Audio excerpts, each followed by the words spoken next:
சங்கீதம் 1:1 வாசிக்கிறேன். துன்மாருடைய ஆலோசனை நடவாமலும், பாவிகள் வழி நில்லாமலும், பரியாசர் உட்கார இடத்துல உட்காராமலும், கர்த்தருடைய வேதத்தில் பிரியமாக இருந்து இரவும் பகலும் அவருடைய வேதத்தில் தியானமாக இருக்கிற மனுஷன் பாக்கியவான். அவன் நீர்க்கால்மண் ஓரமாய் நடப்பட்டு தன் காலத்தில் கனித்தந்த இலை உதிரா மரங்களைப் போல் இருப்பான். அவன் செய்வதெல்லாம் வாய்க்கும். ஒரு வசனத்தை தியானிக்கும் பொழுது அந்த வசனத்தில் இருக்கிற அந்த வெளிச்சம் அல்லது வெளிப்பாடு, அந்த வசனத்துக்குள்ளாக இருக்கிற ஆள் தத்துவம், இவர்கள் நம்மால் புரிந்து கொள்ள முடியும். பாருங்கள், இந்த வசனத்தை தியானம் பண்ணுன்றது ரொம்ப ஒரு அருமையான காரியம். வசனத்தை நம்ம படிக்கிறோம், நல்லது, வேதத்தை படிக்கலாம். அந்த வேதத்தை படிக்கும்போது நிறைய காரியங்கள் நம்ம எண்ணங்களில் வழியாக ஆவிக்குரிய வகையில் அது வேலை செய்ய ஆரம்பிக்கும். ரெண்டாவது, நம்ம வாசிக்கிற அந்த வார்த்தைகள் ஒரு தியானத்தில் போகுது. பாருங்கள், எப்பவும் நீங்கள் பைபிள் வாசிக்கும் போது ஒரு நாளைக்கு குறைஞ்சபட்சமாவது 5லேருந்து ஒரு 10 அதிகாரத்தை படிக்க ஆரம்பித்து பாருங்கள். நீங்கள் படிக்கிற அந்த வசனங்கள் ஒரு கிரியை செய்ய ஆரம்பிக்கும்.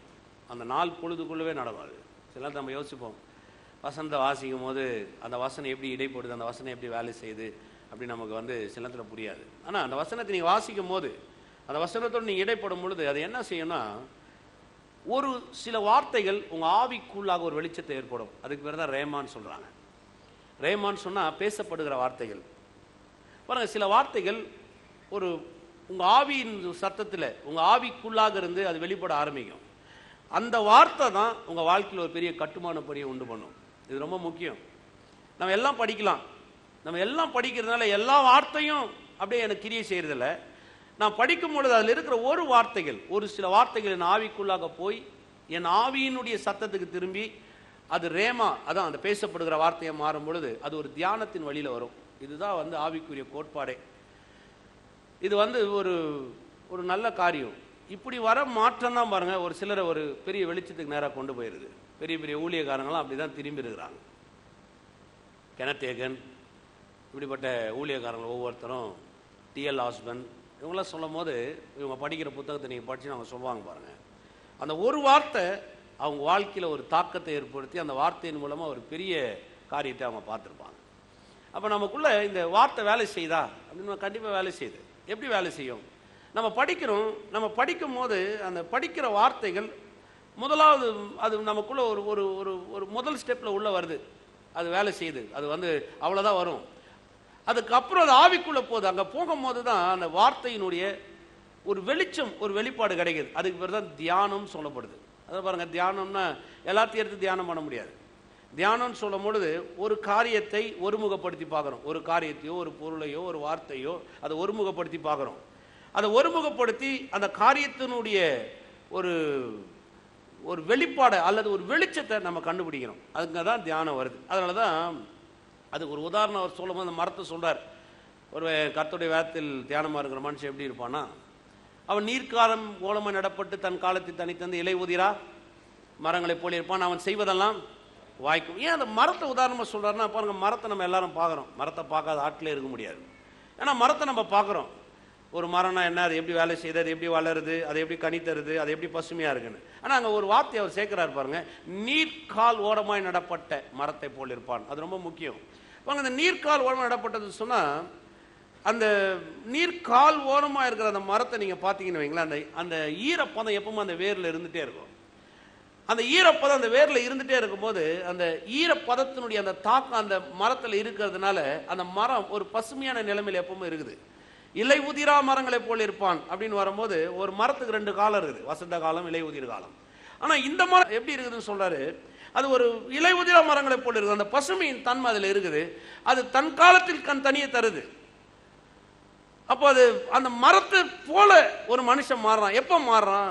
இந்த வசனம் அவனுக்குள்ள வேலை செஞ்சுட்டே இருக்கும். அந்த வசனம் அவனுக்குள்ள வரும்போது இதை தான் பாருங்க, எபிரேய மொழியில் இந்த தியானத்துக்கு என்னன்னு சொல்றாங்க, மடான்ற வார்த்தையை பயன்படுத்துறாங்க. மடான்னு சொன்னா திரும்ப அந்த வார்த்தைகளை சொல்வது, மீண்டும் மீண்டுமாக அறிக்கை பண்ணுவது, மீண்டுமாக அந்த வார்த்தையை கொண்டு வருவது, மீண்டும் அதை எண்ணங்களில் கொண்டு வருவது, வார்த்தையில் வாயில கொண்டு வருவது, அதுதான் தியானமாக மாறுது. இதை தான் சங்கீதக்காரர் ரொம்ப அருமையான வகையில் எக்ஸ்பிளைன் பண்ணுறாரு. இதை சொல்லும் போது மாத்திரம் இல்லை, அவருக்கு அந்த அனுபவம் இருக்குது பாருங்க.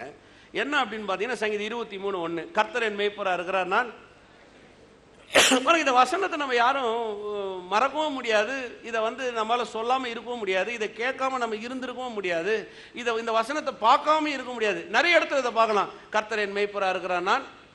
ஆனா இந்த தியானத்தின் அடிப்படையில் இதை எழுதியிருக்கிறார் அப்படின்னு சொல்லும் போது, தாவீது இந்த வசனத்தை சொல்லும் போது ஒரு தியானத்தின் அடிப்படையில் வரும்போது, அந்த கர்த்தர் என் மேய்ப்பரா இருக்கிறார் நான் தாழ்ச்சி அடையேன்னு சொல்லும் போது அதுல நிறைய விஷயங்கள் உள்ளடங்கி இருக்கிறத நம்மளால பார்க்க முடியும்.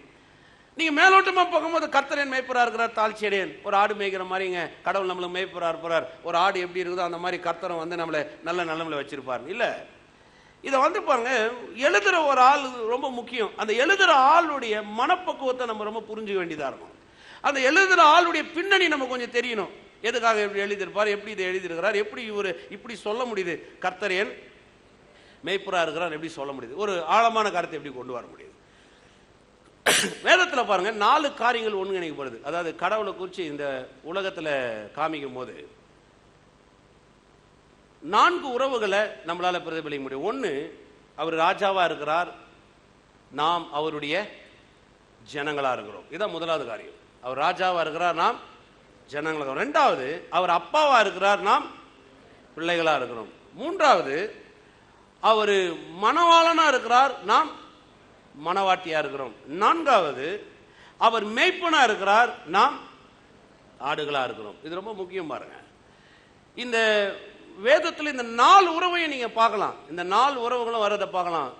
பழைய உடன்படிக்கையிலும் பார்க்கலாம், புது உடன்படிக்கையும் பார்க்கலாம். புது உடன்படிக்கையில இயேசு மணவாளன்றாரு, சபையை மணவாட்டின்னு சொல்றாரு. பழைய உடன்படிக்கையின் அடிப்படையில் அவர் ராஜாவா இருக்கிறார், கர்த்தர் ராஜரீகம் பண்ணுகிறார், நாம் எல்லோரும் அவரின் கையின் கிரிகளா இருக்கிறோம், அவர் சொந்த ஜனங்களா இருக்கிறோம். அப்பான்றதை பார்க்கலாம், பிதான்றது கொண்டு வரும், பிள்ளைன்ற உறவு. இந்த 4 உறவுகளும் இந்த வேதத்தில் அப்படியே சொல்லப்பட்டு வரும் பாருங்க. இந்த 4ல் இருக்குது இந்த ஒரு காரியத்தை அவர் எடுக்கிறார். தாவீது எடுக்கும்போது சொல்றாரு, கர்த்தர் என் மேய்ப்பரா இருக்கிறார் நான் தாழ்ச்சி அடையேன். அப்போனா பாருங்க, அந்த வார்த்தைக்கு அவ்வளோ ஒரு முக்கியத்துவத்தை கொடுக்குறாரு. அந்த சங்கீதம் 23 அப்படி என்ன அடங்கிருக்குது பாருங்க. ஒரு நல்ல ஒரு மேய்ப்பனுங்கன்னா அந்த காலகட்டத்தை நீங்க புரிஞ்சுக்கணும். இன்னைக்கு இருக்கிற காலகட்டம் மாதிரி இல்லை. ஒரு ஆடை பராமரிக்கிறது அந்த காலத்தில் ரொம்ப கஷ்டம். அந்த காலத்தில் ஒரு ஆடை பராமரிக்கிறதுன்னு சொன்னால், இன்றைக்கி நம்ம காலையில் ஆட்டை மேய்ச்சின்னு போவாங்க, சாயங்காலம் கொண்டு வந்துடுவாங்க. கொண்டு வந்து ஆட்டு தொட்டியில் வச்சுருவாங்க, திருப்பி நாளைக்கு காலையில் மேய்ச்சிட்டு போவாங்க. சில நேரத்தில் 2, 3, 4 ஆடு 5 ஆடு வச்சுருக்கோம், வீட்டு பக்கத்துலேயே மேய்ச்சி வச்சுக்குவாங்க. சிலர் அதுக்கு தேவையான பொருளை வாங்கிட்டு போட்டு அதை இன்றைக்கி பராமரிக்கிறாங்க. ஆனால் அந்த காலம் அப்படி இல்லை பாருங்க. அந்த காலத்தில் மேய்ப்பர்கள் சொல்லும் போது அவங்க ரொம்ப ஒரு மேன்மையான வேலையை அதை கருதுனாங்க. அதனால தான் எபிரேயர்களில் நீங்கள் பார்த்தீங்கன்னா மேய்ப்பர்கள், ஆபிரகாம் ஒரு மேய்ப்பன், ஈசாக்கு ஒரு மேய்ப்பன், யாக்கோப் ஒரு மேய்ப்பன், தாவீது ஒரு மேய்ப்பன், ஆமோஸ் ஒரு மேய்ப்பன், இதெல்லாம் நீங்கள் வாசிக்கலாம். இவங்களாம் மேய்ப்பர்களாக இருந்தாங்க. ஏன் மேய்ப்பர்களாக அந்த காலத்தில் இருக்கிறது ஒரு பெரிய வேலை. அதனால தான் மேய்ப்பர்கள் ரொம்ப டிமாண்டாக கூட இருந்துச்சு அந்த காலத்தில். அவங்க சொல்கிறாங்க, ஒரு நல்ல மேய்ப்பன் கிடைக்கிறது பெரிய விஷயம்னா ஆடுகளை அவங்க கையில் ஒப்பு கொடுத்துருவாங்க, இதை மேய்ச்சிட்டு வாங்க. இவங்க என்ன பண்ணுவாங்க, இந்த ஆட்டை கொண்டு போயிட்டாங்கன்னா 4 கணக்கில் அங்கே இருக்கணும், அந்த மலை மேலே, அந்த காட்டில் அங்கே இருக்கணும். அங்கே தொட்டியெல்லாம் இருக்காது, அதுக்காக அது கோல் அடித்து அப்படியெல்லாம் வைக்க முடியாது. அந்த ஆட்டுகளை ஒரே இடத்துல ராத்திரியான சேர்த்துடணும், அது சுற்றிலும் அந்த நெருப்பு போடணும், அந்த ஆட்டை காப்பாற்றணும், அந்த ஆடுகளுக்கு விலங்குகிட்ட இருந்து காப்பாற்றணும், அதை ஒரு நல்ல ஒரு சூழ்நிலையில் அதை வச்சிருக்கணும். அதுக்கு தேவையான புல்லை கொண்டு வரணும். சில நேரத்தில் 2 ஊனி வரும் ஆட்டுக்கு. ஒன்று மேல் ஊனி, இன்னொன்று உள் ஊனி. இந்த மேல் ஊனி உள் ஊனியிலிருந்து அந்த ஆட்டுகளை பராமரிச்சாகணும். இல்லைன்னா ஆடு முழுவதுமே நோய் பிடிச்சிடும். நோய் பிடிச்சி அந்த ஆடுகளும் சொறி அந்த முடியெல்லாம் கொட்டி விகாரத்தில் சீக்கிரம் செத்து போயிடும். ஒரு ஆட்டுக்கு வந்துருச்சுன்னா அது அப்படியே இன்னொரு ஆட்டுக்கு வரும், அப்படியே பரவிட்டே போகும் பாருங்க. இப்போ இவங்க இந்த மேய்ப்பர்கள் என்ன பண்ணுவாங்க பார்த்தீங்கன்னா, அந்த மேல் ஊனிக்கும் அந்த உள் ஊனிகளுக்கும் மருந்து எடுக்கணும். எப்படின்னா இன்னைக்கு மாதிரி மருந்து கிடையாதுங்க. அன்னைக்கு தலை தான். தலைகளை போய் இதுக்காக அறுத்து இதை கொண்டு வச்சு அந்த ஆடுகளை பார்த்து எந்த ஊனி ஆட்டு மேலே இருக்கோ அந்த ஊனியை அதை க்ளீன் பண்ணி அந்த உள் ஊனியை அதை வெளியில் எடுத்து அதோடைய கழிவை செக் பண்ணணும். ஒவ்வொரு நாளும் ஆடுங்க கழிவு போகும்போது அதை பார்க்கணும், அது சரியா இருக்குதா யோசிச்சு பாருங்க. ஒரு 500 ஆடு மேய்க்கிறான்னா அவன் நிலைமை எப்படி இருக்கணும் நீங்க நினைச்சு பாருங்க. இப்போ ஒவ்வொரு முறையும் அதை பார்த்து அதுக்கு தேவையான மெடிசன், பராமரிப்பு இதெல்லாம் கொடுக்கணும். இப்போ இவ்வளவு வேலை செய்யணும் அந்த ஆட்டுக்காக. அப்படி செஞ்சாதான் அந்த ஆடு ஒரு ஆரோக்கியமான சூழ்நிலை இருக்கும். 2வது, சில நேரத்தில் அந்த ஆடு வழி தப்பி போச்சுன்னா திரும்பி சேரக்கூட முடியாது. அது ரொம்ப இன்னசென்ட். அதுக்கு அந்த திரும்ப அங்கே சேரணுன்ற அந்த அறிவு கூட அது கிடையாது பாருங்க. அதனால தப்பி போனாலும் அதை திரும்ப சேர்க்கக்கூடிய ஒரு பொறுப்பு அந்த மேய்ப்பனுக்கே இருக்குது. இவ்வளவோ இவருக்கு தெரிஞ்சதுனாலதான் இவர் சொல்றாரு, இப்ப தாவீது ஒரு மேய்ப்பன், இப்ப அப்படியே மாத்திட்டாரு பாருங்க. இவர் ஆடா ஆயிட்டாரு, கர்த்தரை மேய்ப்பர் ஆக்கி காமிக்கிறார். கர்த்தர் என் மேய்ப்பரா இருக்கிறார் நான். இப்ப இவர் ஆடாயிட்டாரு. இப்ப ஆடாயிட்டு இப்ப அப்படியே அப்படி சொல்றாரு, என்னை பராமரிக்க, என்னை பாதுகாக்க, என்னுடைய உள் உனி வெளி உனி, ஆவிக்குரிய பிரச்சனை, சரீரக்குரிய பிரச்சனை, மனதுக்குரிய பிரச்சனை, இது எல்லாத்தையும் போக்க, என்னை ஒரு ஆரோக்கியமான சூழ்நிலை வைக்க, வார்த்தை என்ற மருந்தால தலைகளால் என்னை போஷிக்க, இதெல்லாம் அவர் செய்யக்கூடியவராக இருக்கிறார். இப்போ இவர் அப்படியே ஆட மாறிட்டு அவரை கொண்டு வந்து மேலே நிற்க வச்சு சொல்றாரு, கர்த்தர் என் மேய்ப்பராக இருக்கிறார், நான் தாழ்ச்சி அடையேன். அந்த காலத்தில் ஆடு ஒரு சில காரியத்துக்காக தான் வளர்த்தாங்க. ஒன்று பால், அது உணவுக்காக. ரெண்டாவது அதனுடைய தோல், அதனுடைய அந்த ரோமங்கள், அதை கம்பிளியெல்லாம் செய்யறதுக்காக அந்த காலத்தில் அதை பயன்படுத்தினாங்க. மூணாவது இறைச்சிக்காக அதை பயன்படுத்தினாங்க. நாலாவது பலிகளுக்காக பயன்படுத்தினாங்க. அதனால இந்த ஆடு எல்லா வகையிலுமே அவங்களுக்கு பயனுள்ளதாக இருந்துச்சு. உணவுக்கு, உடைக்கு, ஆகாரத்துக்கு, அதுக்கப்புறம் பலிக்கு. கடவுள்கிட்ட போய் அவங்க அங்கீகரிக்கப்படணும்னு சொன்னால் அந்த மகா பரிசுத்த ஸ்தலத்துக்குள்ள அந்த ஆசாரியன் போய் வெளியில வரணும், வருஷந்தோறும் பலி செலுத்தணும்னு சொன்னா அந்த பலிக்கு ஆடு அவசியமா இருந்தது பாருங்க.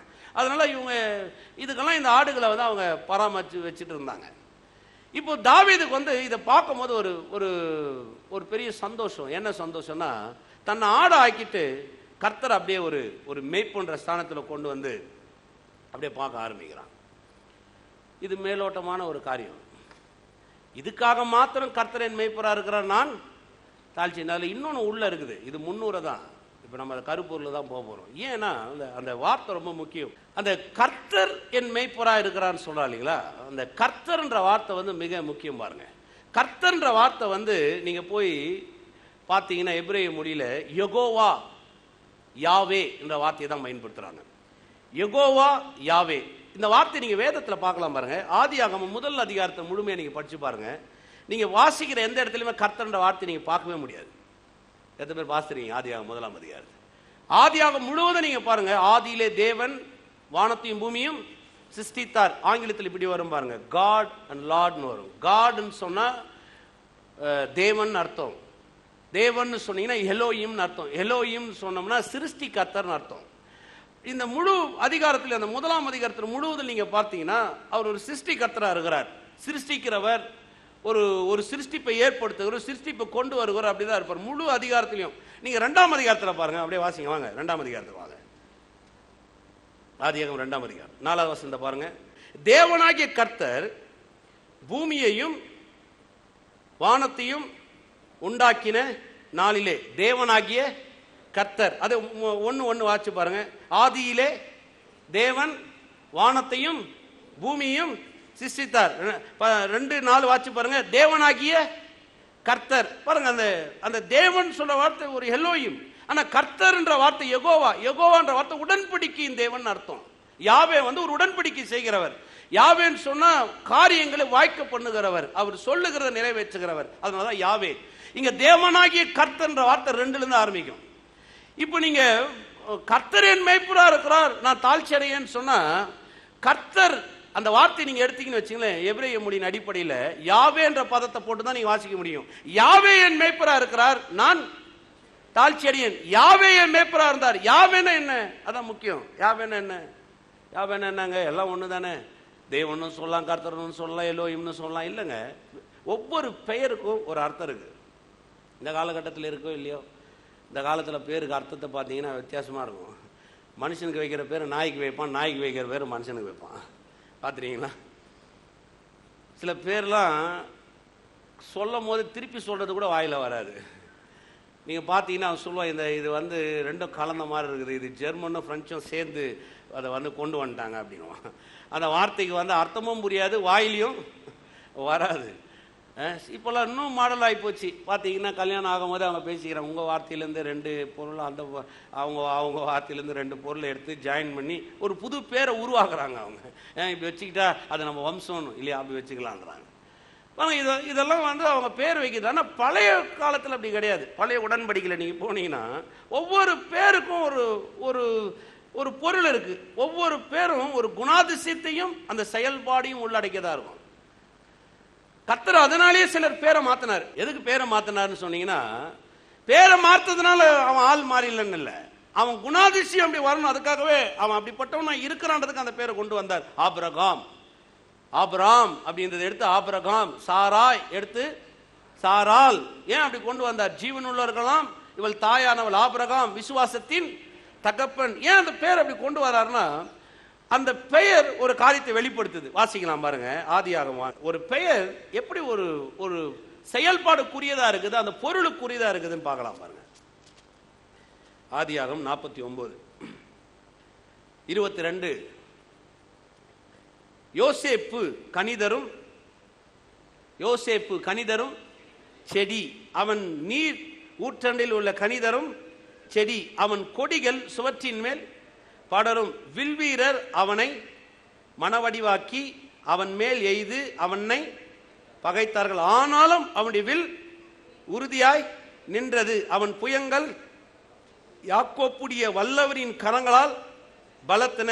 இதனால் அவன் மேய்ப்பனும் இஸ்ரவேலின் கண்மலையும் ஆனான். யோசேப்பு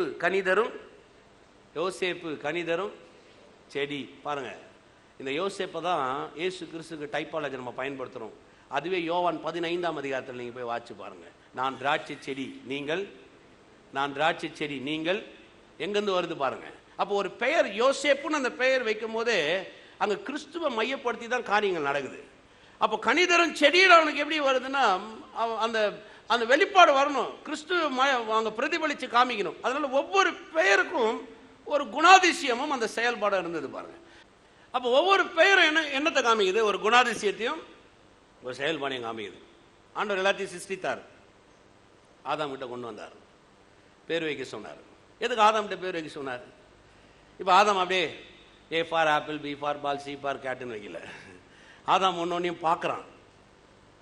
இப்போ பார்த்துட்டு அது குணங்களுக்கும் அதனுடைய செயலுக்கும் ஏற்ற ஒரு பேரை வைக்கிறான். நீங்க யோசிச்சு பாருங்க, ஏன எப்படி வச்சான்? நீங்களே கொஞ்சம் அந்த வார்த்தை நீங்க பாருங்க, ஏன அப்படின்னு நம்ம சொல்றோம் இல்லைங்களா?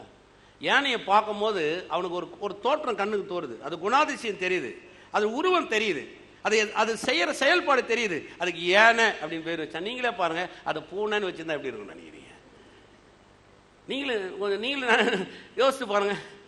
அதை பார்த்துட்டு பூனை இல்ல, அவன் அதுக்கு பேர் வைக்கிறான். ஏன் பேர் வைக்கிறான்? அது செயல்பாடுக்கு ஏத்த பேர் அதுக்கு இருக்கணும். நீங்களே யோசிச்சு பாருங்க. சிங்கத்தை பார்க்கறான், ஜும்மி அப்படின்னு வச்சிருந்தானே, எப்படி நீ ஜும்மின்னு வச்சிருந்தானே அது பேர் அதுக்கு என்ன இருக்காது, பிக்ஸ் ஆகாதுங்க. இப்ப அவன் சிங்கத்தை பார்க்கறான், அவனுக்குள்ள அந்த சிங்கம் நடக்கிறது, அது கர்ஜிக்கிறது, அது தோற்றம், அது பார்வை, அது வீரியம் அவன் கண்ணுக்கு தெரியுது. அதை பார்த்து சொல்றான் சிங்கம். சிங்கம்னு சொல்லும் போதே அந்த பேர் பாருங்க, அது ஆங்கிலத்திலேயாவது சொல்லுங்க, தமிழ்லயாவது சொல்லுங்க, அது மலையாளத்திலேயாவது சொல்லுங்க, எதுலயாவது சொல்லுங்க, அந்த பேரை சொல்ல பாருங்க. சிங்கம் சொல்லும் போதே அந்த தோற்றத்துக்கும் அந்த பேருக்கும் ஒரு பொருத்துதல் வருது பாருங்க.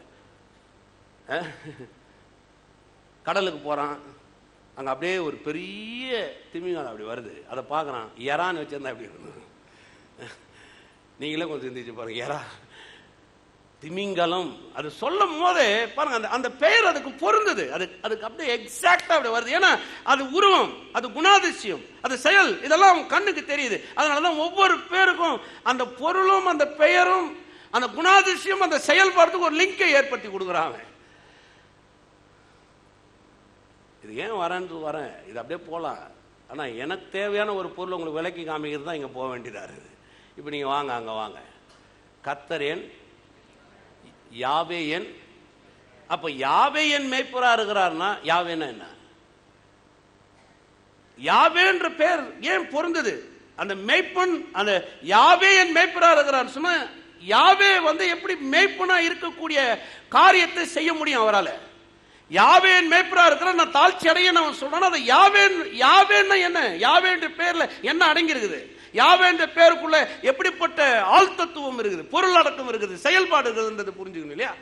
இப்ப யாவேன்ற பேரை நீங்க தெரிஞ்சுக்கணும். எப்படி தெரிஞ்சுக்கிறது? வாங்க யாத்திராமத்துக்கு போலாம். 33ஆம் அதிகாரத்துக்கு வாங்க. 14. இதை பின்னணி வாட்சினா ரொம்ப நல்லா இருக்கும். இந்த இஸ்ரவேல் ஜனங்க அந்த சீனாய் மலை கிட்ட வராங்க. சீனாய் மலை கிட்ட வரும்போது அவங்க அந்த மோசே மேலே ஏறி 10 கட்டளையை வாங்கி கீழே வர்றதுக்குள்ளே இந்த ஜனங்க ஒரு முரட்டாட்டம் பண்ணிடுறாங்க. உடனே அங்கே என்ன நடக்குது? அந்த 10 கட்டளையை தூக்கி அடித்து மோசே உடைச்சிடுறாரு. உடைச்ச உடனே அங்கே நிறைய மரணங்கள் உண்டாகுது. ஆயிரக்கணக்கான பேர் செத்து போயிடறாங்க, ஆயிரக்கணக்கான ஜனங்க மறித்து போயிடறாங்க. இப்போ ஜனங்கள்லாம் அப்படியே அங்கே ஒரு பெரிய துக்கத்தில் திரும்ப கர்த்தரை கூப்பிட்றாரு. இப்போ போய் கர்த்தர்கிட்ட மோசே கெஞ்சுறான். என்ன கெஞ்சுறான்னா, நீ வாட்சின்னு அருமையாக இருங்க, அந்த மக்களுக்காக கெஞ்சுறான். எங்களை நீர் கூட வரலன்னா நாங்கள் போக மாட்டோம், நீர் வந்தால் தான் நாங்கள் இங்கேருந்து கிளம்புவோம் அப்படின்னு கெஞ்சுறான். ஏன்னா கர்த்தர் அதோடு முடிச்சிடலான்னு பார்த்தாரு. இந்த ஜனங்க அவ்வளோதான் இதோடு போய்டும்னு நினச்சானுங்க. ஆனால் மோசே போய் அவனுக்காக நிற்கிறான். இல்லை இல்லை, நீ சொன்னதை செய்வீர், நீர் எங்களோட வாருன்னு கெஞ்சுறான். உடனே கர்த்தர் சொல்கிறார் பாருங்க 14, அதற்கு அவர், என் சமூகம் உனக்கு முன்பாக செல்லும், நான் உனக்கு இளைப்பாறுதல். சரிப்பா யோசிக்காத, நான் கூட வரேன், என் சமூகத்தை முன்னாடி அனுப்புகிறேன், இளைப்பாறுதல் உனக்கு நான் தரேன்றார். இப்போ உடனே அவனுக்கு ஒரு நம்பிக்கை வந்துடுது, கர்த்தருடைய சமூகம் நமக்கு உள்ள வருது. ஆனால் அவன் அதோட நிற்கலை. சரி போதும், ஸ்தோத்திரம் ஆண்டவரே நன்றின்னு வரல. அவன் இன்னும் பேசுகிறான் பாருங்க, என்ன சொல்கிறான் 18க்கு வாங்க. அப்பொழுது அவன், உம்முடைய மகிமையை எனக்கு காண்பித்தருளும் என்றான். என்ன சொல்கிறான், இல்லை நீ கூட வரீங்க கரெக்டு, ஆனால் எனக்கு என்ன வேணும்னா உன்னுடைய மகிமையை நான் என்ன பண்ணி ஆகணும், நான் பார்க்கணும். உன்னுடைய மகிமையை எனக்கு காமிங்க. நீங்கள் என்னவா இருக்கிறீங்க, நீங்கள் எப்படிப்பட்டவராக இருக்கிறீங்க, உங்கள் குணாதிசயம் என்ன, இதெல்லாம் நான் பார்க்கணும், நான் விரும்புகிறான் பாருங்க. கர்த்தர்கிட்ட கேட்குறான். திருப்பி கர்த்தர் சொல்கிறாரு, அதற்கு அவர், என்னுடைய தயை எல்லாம் நான் உனக்கு முன்பாக கடந்து போக பண்ணி கர்த்தருடைய நாமத்தை உனக்கு முன்பாக அவரே கூறுவேன்றார், நானே கூறுவேன். எவன் மேல் கிருபையா இருக்க சித்தமா இருக்கிறனோ அவன் மேல் கிருபையா இருப்பேன், எவன் மேல் இரக்கமா இருக்க சித்தமா இருப்பனோ அவன் மேல் இரக்கமா இருப்பேன் என்று சொல்லி, நீ என் முகத்தை காண மாட்டாய், ஒரு மனுஷனும் என்னை கண்டு உயிரோடு இருக்க கூடாது என்றார். ஏன்னா முகத்தை காண மாட்டான்னு சொன்னா அவர் முகத்தை மறைக்க விரும்பல. எந்த ஒரு மனுஷனும் தேவனுடைய முழு வல்லமையும் பார்க்கக்கூடிய சக்தி கிடையாது. அதே மாதிரி ஒத்துக்கிறீங்க, தேவனுடைய முழு வல்லமை, முழு ஞானம், அவருடைய முழு சக்தியை ஒரு மனுஷன் இந்த பூமியில தான் அறிவுல அப்படியே பார்க்கணும்னு நினைச்சா அவனால இருக்க முடியாதுங்க. அதனாலதான் ஏன்னா விழுவதுக்கு முன்பதாக அவனோடு கூட அவர் உலாவினார் வேதம் சொல்லுது.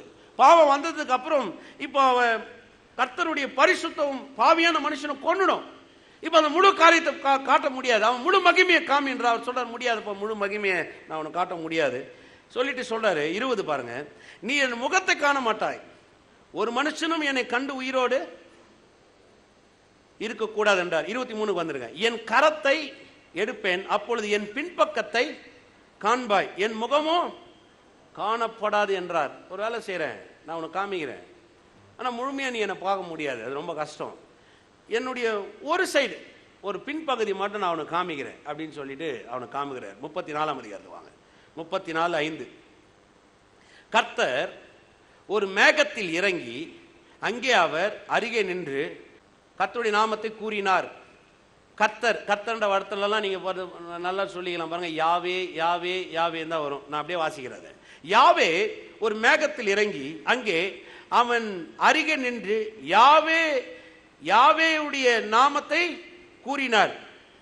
யாவே அவனுக்கு முன்பாக கடந்து போகிற போது அவர், யாவே யாவே இரக்கமும் கிருபையும் நீடிய சாந்தமும் மகா தயவையும் சத்தியம் உள்ள தேவன். இப்ப அவரே சொல்றாருங்க. இப்ப அவன் பார்க்கறான், கர்த்தர் கடந்து போறாரு, ஒரு பகுதியை காமிச்சிட்டு இப்ப அவரே சொல்றாரு, யாவே யாவே. நான் யாரு? யாவே யாவே யாவே யாவேன்னு யாரு? சொல்லும் போது சொல்றாரு பாருங்க, கர்த்தர் கர்த்தர் அவரே உச்சரிக்கிறாருங்க. அவன் உச்சரிக்கல. இதை நீங்க வாட்சி பாருங்க. 5வது வசனம், கர்த்தர் மேகத்தில் இறங்கி அங்கே அவன் அருகே நின்று கர்த்தருடைய நாமத்தை கூறினார். அவரே கூறுறாரு. கூறிட்டு சொல்றாரு, கர்த்தர் அவனுக்கு முன்பாக கடந்து போகிற போது அவர் கர்த்தர் கர்த்தர் யாவே யாவே அப்படியே சொல்றார், இரக்கமும் கிருபையும் நீடிய சாந்தமும் மகா தயவையும் சத்தியம் உள்ள தேவன். இப்ப சொல்றாரு பாருங்க, யாவேன்னா என்ன, யாவே என்ற குணாதிசயம் என்ன, யாவே எப்படி செயல்படுகிறார் அப்படின்றதுக்கு தான் அவ்வளவு பெரிய விளக்கத்தை கொடுத்துக்கிறார். யாவே யாவே யாவேன்னா என்ன? இரக்கம் உள்ளவர். சொல்லுங்க, இரக்கம் உள்ளவர், கிருபை உள்ளவர், நீடிய சாந்தம் உள்ளவர், மகா தயவு உள்ளவர், சத்தியம் உள்ள தேவன். இதுதான் யாவே. நீ யோசிச்சு பாருங்க. இப்போ இந்த யாவே தான் அவன் அங்க சொல்றான், கர்த்தர் என், அது என்னன்னா யாவே என் மேய்ப்பரா இருக்கிறார், நான் தாழ்ச்சி அடையேன். ஏன் தாழ்ச்சி அடையேன்? ஏன்னா யாவேவுடைய குணாதிசயம் என்ன? இரக்கம் உள்ளவர், கிருபை உள்ளவர், நீடிய சாந்தம் உள்ளவர், மகாதயவு உள்ளவர், சத்தியம் உள்ள தேவன். இப்போ சொல்றான், யாவே என் மேய்ப்பரா இருக்கிறார், அதனால நான் தாழ்ச்சி அடைய முடியாது. அது மாதிரி விளங்குது. எவ்வளவு பெரிய வெளிச்சம் பாருங்க. இதான் தியானம்ன்றது. கர்த்தரின் மேய்ப்பரா இருக்கிறார். கர்த்தரின் மேய்ப்பர்னா கர்த்தர்னா யாருங்க? கர்த்தர்னு சொன்னா யாவே. யாவேனா யாரு? யாவேன்னு சொன்னா இரக்கம், யாவேன்னு சொன்னா கிருபை, யாவேன்னு சொன்னா நீடிய சாந்தம், யாவேன்னு சொன்னா மகாதயவு, யாவேன்னு சொன்னா சத்தியமுள்ள தேவன். அப்ப யாவே என் மேய்ப்பரா இருக்கிறார், நான் தாழ்ச்சி அடைவது இல்லை. எத்தனை பேர் விசுவாசிக்கிறீங்க? பக்கத்தில் பார்த்து சொல்லுங்க, யாவே உங்க மேய்ப்பரா இருக்கிறார், நீங்கள் தாழ்ச்சி அடைவதில்லை. எத்தனை பேர் விசுவாசிக்கிறீங்க? நிறைய பேருக்கு பாருங்க, அது அந்த வெளிச்சம் தான் வரணும். கர்த்தரை மேய்ப்பரா இருக்கிறான்றதுனால பாருங்க, நிறைய பேர் நினைக்கிற கர்த்தரை மேய்ப்பரா இருக்கிற எல்லாருக்கும் தெரியும். ஆனால் தாழ்ச்சி அடைய மாட்டேன்னு சொல்றானுங்க. அந்த உறுதி வேணும் இல்லையா? தாழ்ச்சி அடைவேன், தாழ்ச்சி அடையேன்னா அப்ப தாழ்ச்சி இல்லாம எப்படி கொண்டு போக முடியும்? அப்போ கர்த்தர், அந்த கர்த்தர்ன்ற வார்த்தையில் என்ன அடங்கிறது? அந்த கர்த்தர்ன்ற வார்த்தைக்குள்ள எப்படிப்பட்டதா இருக்கு பாருங்க. அதுக்கு விளக்கம் அவரே தராரு பாருங்க. 7ஆம் வசனம் பாருங்க, அவரே பேசுறார். 1000 தலைமுறைகளுக்கு இரக்கத்தை காக்கிறவர், அக்கிரமத்தையும் மீறுதலையும் பாவத்தையும் மன்னிக்கிறவர், குற்றவாளியை குற்றமற்றவனாக விடாமல் பிதாக்கள் செய்த அக்கிரமத்தை பிள்ளைகளிடத்திலும் பிள்ளைகளுடைய பிள்ளைகளிடத்திலும் 3ஆம் 4ஆம் தலைமுறை மட்டும் விசாரிக்கிறவர் என்று கூறினார். இதுல 2 காரியம் இருக்குது. ஒன்று என்ன, 1000 தலைமுறை மட்டும் என்ன பண்றார்களாம்? இரக்கத்தை காண்பிக்கிறவர். அதுக்கப்புறம் சொல்றார் அக்கிரமத்தையும் மீறுதலையும் பாவத்தையும் மன்னிக்கிறவர். இது ஒரு பாட்டு. அடுத்து சொல்றாரு குற்றவாளியை குற்றமற்றவனாக விடாமல் பிதாக்கள் செய்த அக்கிரமத்தை பிள்ளைகளிடத்திலும் பிள்ளைகளுடைய பிள்ளைகளிடத்திலும் 3ஆம் 4ஆம் தலைமுறை மட்டும் விசாரிக்கிறவர் என்று கூறினார். இப்போ இந்த வசனம் கொஞ்சம் எடுத்து பாருங்க. கொஞ்சம் இந்த வசனம் கொஞ்சம் கான்ட்ரவர்ஸா இருக்கும். இதை நிறைய பேர் புரிஞ்சுக்கிறதுக்கு என்ன நினைக்கிறாங்கன்னா, கர்த்தர் பாருங்க 1000 தலைமுறை ஆசீர்வதிக்கிறார், ஆனாலும் நம்ம தலைமுறை சாபம்னு ஒன்று இருக்குதுன்றான். ஏன் அப்படி இந்த தலைமுறை சாபத்தை கொண்டு வராங்கன்னா, அவர் செய்த ஒரு தகப்பன் செஞ்ச அந்த பாவம் முற்பிதாக்கள் செய்கிற பாவம் பிள்ளைகளிடத்திலும் பிள்ளைகளிடத்திலும் 3ஆம் 4ஆம் தலைமுறை மட்டும் அவர் விசாரிப்பார் அப்படின்னு வர்றார். வாங்க முன்ன வாங்க.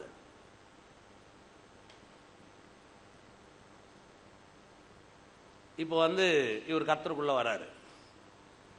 இப்ப கர்த்தர் பார்த்து சொல்றாரு, நான் யாவே. யாவேன்னா என்ன?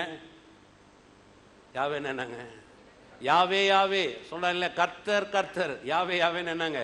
இரக்கம் உள்ளவர், கிருபை உள்ளவர், நீடிய சாந்தம் உள்ளவர், மகா தயவு உள்ளவர், சத்தியம் உள்ள, 1000 தலைமுறை இரக்கத்தை காண்பிக்கிறவர், அதுக்கப்புறம் அக்கிரமத்தையும் மீறுதலையும் பாவத்தையும் மன்னிக்கிறவர். இப்ப இவர் மன்னிப்பு வராரு சரிங்களா? இப்ப அந்த கர்த்தருடைய அந்த யாவே, கர்த்தரின் மேய்ப்பரா இருக்கிறதுக்குள்ள வராரு. இப்ப எல்லாம் இவர் மேல வருது.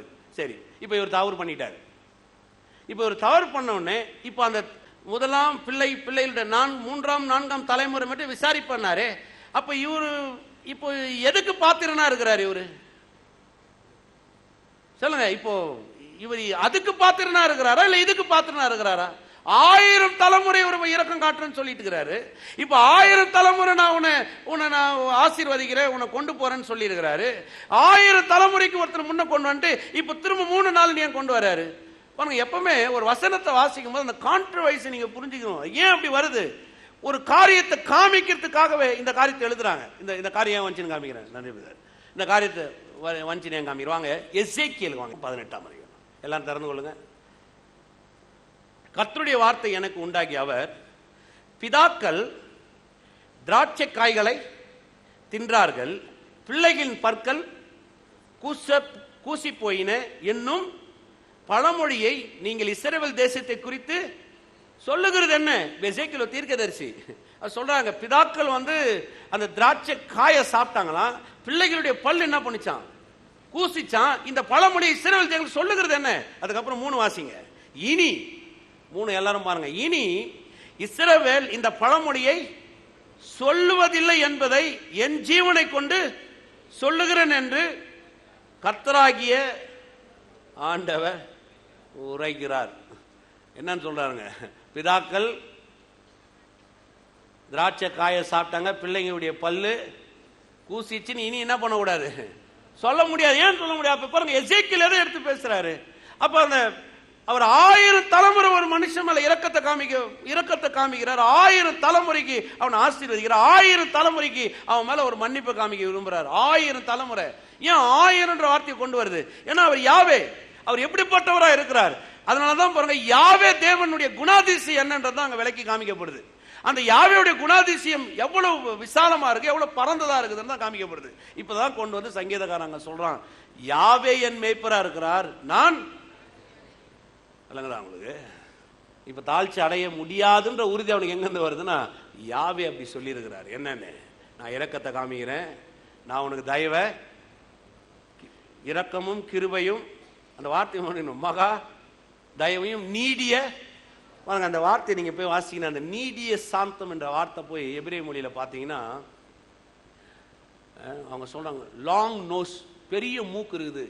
அந்த வார்த்தை தான் அங்கே பயன்படுத்துகிறாங்களா. நீடிய சாந்தம்ன்ற வார்த்தைக்கு பெரிய மூக்கு. எனக்கு கொஞ்சம் புரியல அது என்ன இப்படி சொல்லப்பட்டிருக்குது. கோவம் வருது பார்த்தீங்களா, ஒரு மனுஷனுக்கு கோவம் வந்த உடனே காற்று சூடாக வருமா மூக்கில். கோவம் வரும்போது செக் பண்ணுங்க, யாரோட கோவம் வந்துச்சுன்னா டக்குன்னு மூக்கில் கை வச்சு பாருங்க. அப்போ வந்துட்டா தெரிஞ்சிடும் ரொம்ப கோவமாக இருக்கிறோம் போல இருக்குது. சில நேரத்தில் சொல்லுங்க, மூக்கில் வேர்க்குது பார்த்துறீங்களா? கோவம் வரும்போது மூக்கில் ஏன் வேர்க்குது? கோவம் வரக்கிறதுக்கு மூக்கு மேலே வேர்க்கிறதுக்கு என்னங்க சம்பந்தம்? இந்த சூடான காத்து நமக்கு என்ன பண்ணுதுங்க மேல? சில நேரத்தில் மூக்கு ஒரு சிலருக்கு விரியும் கோவம் வந்தா பார்த்துறீங்களா, டைனோசர் மாதிரி. அப்படியே கோவம் வந்துச்சுன்னா அவன் மூஞ்ச பார்த்தாவே தெரியும், மூக்கு அப்படியே மூடி மூடி வரும். அப்படியே அவங்க அதை பார்த்தாவே தெரிஞ்சிடும், ஐயோ பயங்கர கோவமாகிறாரு. இவர் சொல்றாரு நீடிய சாந்தம், அந்த லாங் நோஸ் சொல்றாரு.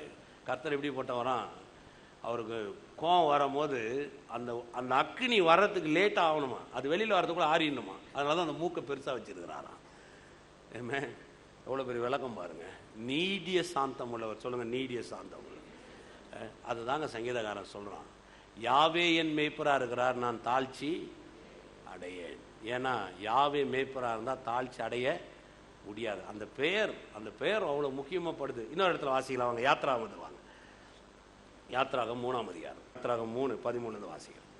அப்பொழுது மோசே தேவனை நோக்கி, நான் இஸ்ரவேல் புத்திரிடத்தில் போய் உங்கள் பிதாக்களுடைய தேவன் உங்களிடத்தில் என்னை அனுப்பினார் என்று அவர்களுக்கு சொல்லும்போது அவருடைய நாமம் என்னவென்று அவர்கள் என்னிடத்தில் கேட்டால் நான் அவர்களுக்கு என்ன சொல்லுவேன் என்றார். நான் கேட்குறாங்க, மோசே கேட்குறேன், நான் போகிறேன், அவங்க போய் அந்த தேவன் பேர் என்னன்னு கேட்டால் நாங்கள் என்ன செய்யட்டோம்? அதுக்கு அவரே சொல்றாரு, அதுக்கு தேவன் இருக்கிறவராக இருக்கிறேன் என்று மோசேவுடனே சொல்லி, இருக்கிறேன் என்பவர் என்னை உங்களிடத்திற்கு அனுப்பினார் என்று இஸ்ரவேல் புத்திரரிட, இருக்கிறேன் என்பவர், சொல்லுங்க இருக்கிறேன் என்பவர், பக்கத்தில் பார்த்து சொல்லுங்க, அவர் இருக்கிறேன் என்பவர். இருக்கிறேன் என்ற வார்த்தை எப்படி பயன்படுத்துவீங்க சொல்லுங்க பார்க்கலாம். கடந்த காலத்துக்கா, நிகழ்காலத்துக்கா, எதிர்காலத்துக்கா? சொல்லுங்க, நீங்க தான் சொல்லணும். இருக்கிறேன் என்ற வார்த்தை எப்படி பயன்படுத்தலாம்? நிகழ்காலம். இருக்கிறேன் இருக்கிறேன்றவர் என்னை அனுப்பினார். இருக்கிறேன், இப்போ நான் இங்க இருக்கிறேன்றவர் தான் உங்ககிட்ட பேசுறார். இருக்கிறேன் என்றவர் சொல்றார், போய் அவங்ககிட்ட சொல்லு இருக்கிறேன். எப்பவும் உங்களை சொல்ல பாருங்க, கர்த்தரை கடந்த காலத்தில் எதிர்காலத்திலையும் நீங்க பார்க்கலாம். அவர் காலம் மாறாதவர். ஆனா நிகழ்காலத்தில் விட்டுறாதீங்க, கர்த்தரை எப்பொழுது உங்களோடு கூட இருக்கிறார். சொல்லுங்க, கர்த்தரை எப்பொழுது கூட இருக்கிறார். நிகழ்காலத்தை விட்டுறாதீங்க. இருக்கிறேன் என்பவர், சொல்லுங்க இருக்கிறேன் என்பவர். அப்ப இருக்கிறேன் என்பவர் இப்ப என் கூட இருக்கிறேன்றவர் ஒரு வார்த்தை எனக்கு சொல்றாருன்னா எப்படி இருக்கும் பாருங்க. அதை தான் சங்கீதக்காரன் எடுக்கும் போதெல்லாம் அந்த வார்த்தைகளை சும்மா சொல்லல, கர்த்தர் என் மேய்ப்பரா இருக்கிறார். யாவேன்றவர் என்ன? இருக்கிறேன். யாவேன்னு சொன்னா என்னங்க? இருக்கிறேன். கர்த்தர் என் மேய்ப்பராய் இருக்கிறார். எப்ப?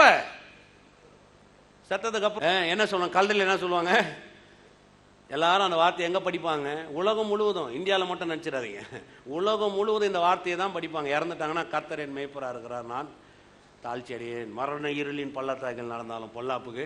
செத்ததுக்கு அப்புறம் அந்த சங்கீதம் 23 நம்ம மெடிடேட் பண்றாங்க. நான் சொல்றேன், நம்ம வாழும் பொழுது அவர் நமக்கு மேய்ப்பரா இருக்கிறார். எத்தனை பேர் விசுவாசி சொல்லுங்க? இருக்கிறேன். சொல்லுங்க, கர்த்தர் இப்ப எனக்கு மேய்ப்பரா இருக்கிறார். விசுவாசிக்கிறீங்களா? நிறைய பேர் அது விளங்குறது கிடையாது. அதுக்கப்புறம் பாருங்க 15, மேலும் தேவன் மோசேவை நோக்கி திரும்ப ஒரு உறுதி தரார். ஆபிரகாமின் தேவனும் ஈசாக்கின் தேவனும் யாக்கோப்பின் தேவனும் தேவனுமாய் இருக்கிற உங்கள் பிதாக்களுடைய தேவனாகிய யாவே, அந்த கர்த்தருடைய வார்த்தை யெகோவா அல்லது யாவே, யாவே என்னை உங்களிடத்திற்கு அனுப்பினார் என்று இஸ்ரவேல் புத்திரருக்கு சொல்வாயாக.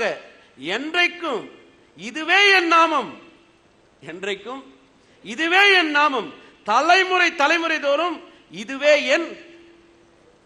என் பேர் பிரஸ்தாபம். தலைமுறை தலைமுறை தோறும் சொல்லுங்க, தலைமுறை தலைமுறை தோறும். அப்ப தலைமுறை தலைமுறை அவர் என்னவா இருக்கிறாரு? யாவே இருக்கிறேன்.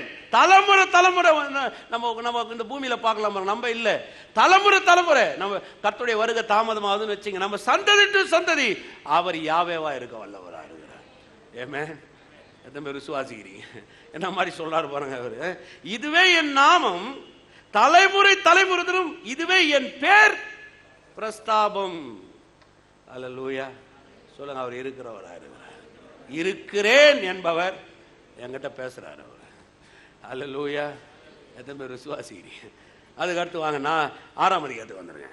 இங்க ஒரு முறை பேசுறாரு. 6க்கு வாங்க, இன்னும் அருமையா அவனுக்கு எடுத்து காமிக்கிறார் பாருங்க. 6க்கு வாங்க. 6ஆம் அதிகாரம் 2வது வசனம்.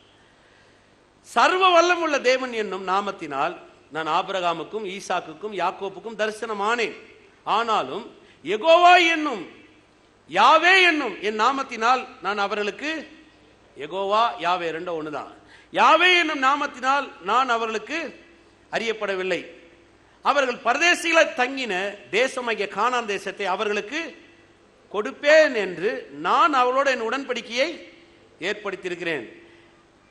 எகிப்தியர் அடிமை கொள்ளுகிற இஸ்ரவேல் புத்திரின் பெருமூச்சையும் நான் கேட்டு என் உடன்படிக்கையை நினைத்தேன். 6வது வசனம். ஆதலால் இஸ்ரவேல் புத்திரரை நோக்கி, இந்த வார்த்தை எத்தனை முறை வரும்னு பாருங்க. இங்க இருந்து நான் வாசிக்கிறேன், 6ல இருந்து எத்தனை முறை வருது பாருங்க. ஆதலால் இஸ்ரவேல் புத்திரரை நோக்கி, நானே யாவே உங்கள் மேல் எகிப்தர் சுமத்தின சுமைகளை நீக்கி நான் உங்களை விடுவித்து உங்களை அவர்கள் அடிமைத்தனத்துக்கு நீங்களாக்கி ஓங்கிய கையினாலும் மகா தண்டனைகளாலும் உங்களை மீட்டு உங்களை எனக்கு ஜனங்களாக சேர்த்துக்கொண்டு உங்களுக்கு தேவனாய் இருப்பேன். உங்கள் மேல் எகிப்தர் சுமத்தின சுமைகளை நீக்கி உங்களை விடுவிக்கிற உங்கள் தேவனாகிய யாவே நான் என்று அறிவீர்கள். ஆபிரகாமுக்கும் ஈசாக்கும் யாக்கோப்புக்கும் கொடுப்பேன் என்று நான் ஆணையிட்ட தேசத்தில் உங்களை கொண்டு போய் அதை உங்களுக்கு சுதந்திரமாக கொடுப்பேன். நான் யாவே என்று அவர்களுக்குள் சொல்ல என்றார். ஏமே எப்படிப்பட்ட காரியத்தை பேசுறார் பாருங்க. யாவேனா யாரு? விடுதலை ஆக்குறவர். யாவேனா யாரு? அடிமைத்தனத்திலிருந்து நம்மளை வெளியில கொண்டு வருவார். யாவேனா யாரு? உடன்படிக்கைகளை நம்ம வாழ்க்கையில நிலைநிறுத்துகிறவர். யாவேனா யாரு? எதையெல்லாம் நமக்கு ஆணையிட்டாரோ அந்த ஆணையில நம்மளை கொண்டு போய் சேர்க்கிறவர். அவர் தான் யாவே. எதுவுமே விசுவாசிக்கிறீங்க?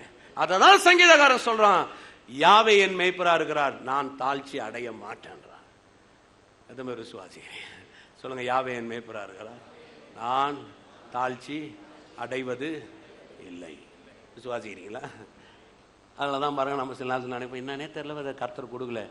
உங்களுக்கு யாவேனா யாருன்னு தெரியல, உங்களுக்கு என்னன்னே தெரியல.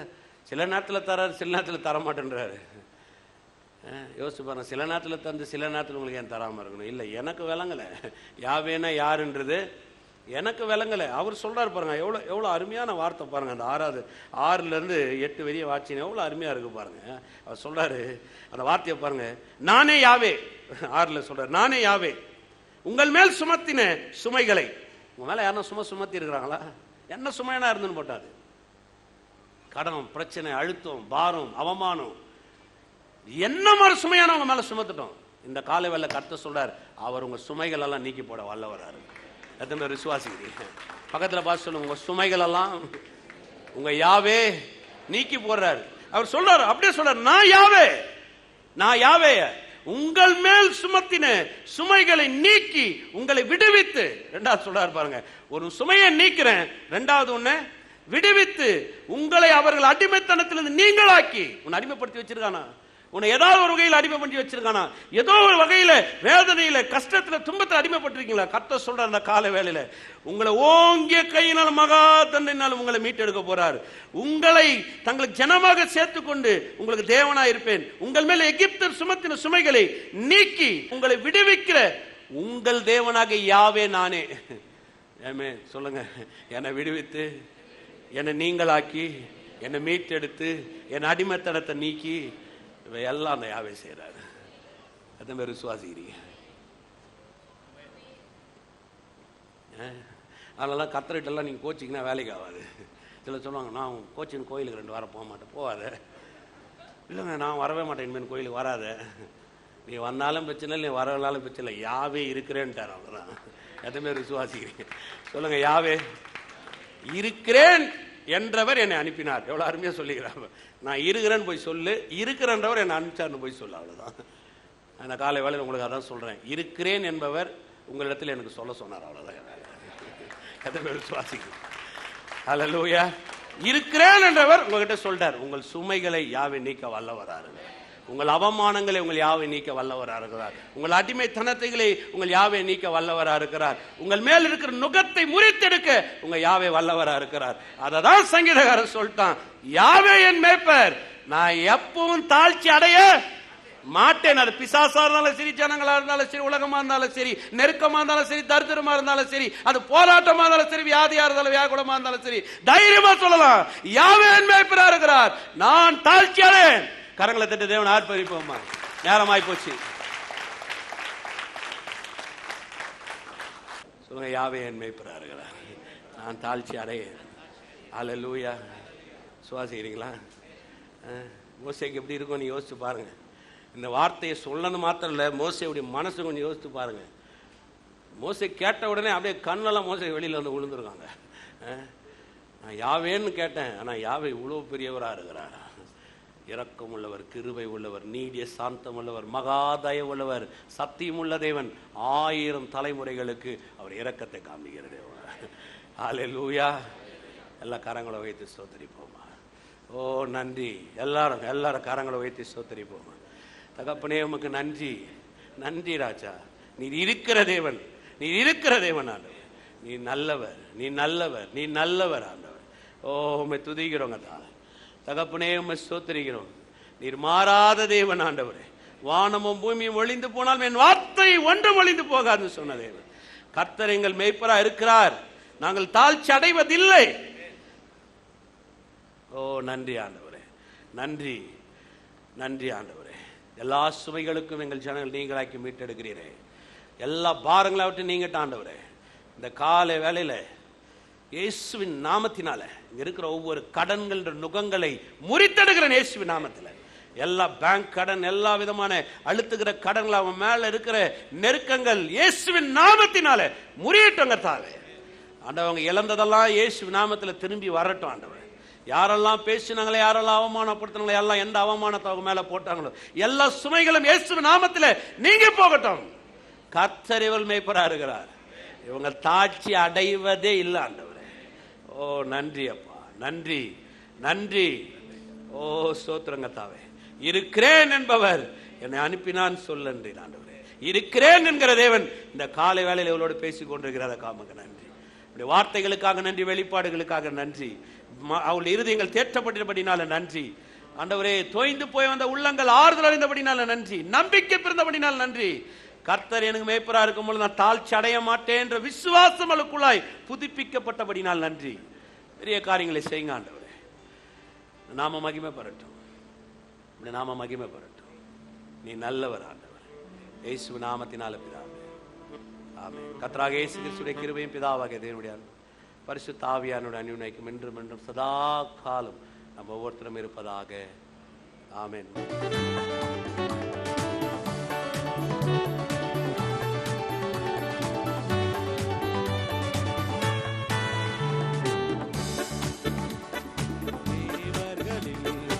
உமக்கொப்பானவர் யார்? வானத்திலும் பூமியிலும் உமக்கொப்பானவர் யார்? கர்த்தாவே, தேவர்களில் உமக்கொப்பானவர் யார்? வானத்திலும் பூமியிலும் உமக்கொப்பானவர் யார்? உமக்கொப்பானவர் யார்? உமக்கொப்பானவர் யார்? உமக்கொப்பானவர் யார்? உமக்கொப்பானவர் யார்? வானத்திலோ ஒப்பானவர் யார்? வானத்திலும் பூமியிலும் உமக்கு ஒப்பானவர் யார்? கர்த்தாவே தேவர்களில் உமக்கு ஒப்பானவர் யார்? வானத்திலும் பூமியிலும் உமக்கு ஒப்பானவர் யார்? கடலை நீர் பிளந்து உந்தன் ஜனங்களை நடத்தி சென்றீர். செங்கடலை நீர் பிளந்து உந்தன் ஜனங்களை நடத்தி சென்றீர். நீ நல்லவர் சர்வ வல்லவர் என்று பார்த்து மாறாதவர். நீ நல்லவர் சர்வ வல்லவர் என்று பார்த்து மாறாதவர். உமக்கொப்பானவர் யார்? உமக்கொப்பானவர் யார்? உமக்கொப்பானவர் யார்? உமக்கொப்பானவர் யார்? வானத்திலும் பூமியிலும் உமக்கொப்பானவர் யார்? வானத்திலும் பூமியிலும் உமக்கொப்பானவர் உமக்கொப்பானவர் உமக்கொப்பானவர் யார்? உமக்கொப்பானவர் யார்? உமக்கொப்பானவர் யார்? உமக்கொப்பானவர் யார்? வானத்திலும் பூமியிலும் உமக்கொப்பானவர் யார்? வானத்திலும் பூமியிலும் உமக்கொப்பானவர். ஹalleluya. கரங்களை தட்டி தேவனை மகிமைப்படுத்துவோம். யாவே உங்கள் மேய்ப்பராக இருக்கிறார், நீங்கள் தாழ்ச்சி அடைவதில்லை. கர்த்தர் உங்களை ஆசீர்வதிக்கிறார்.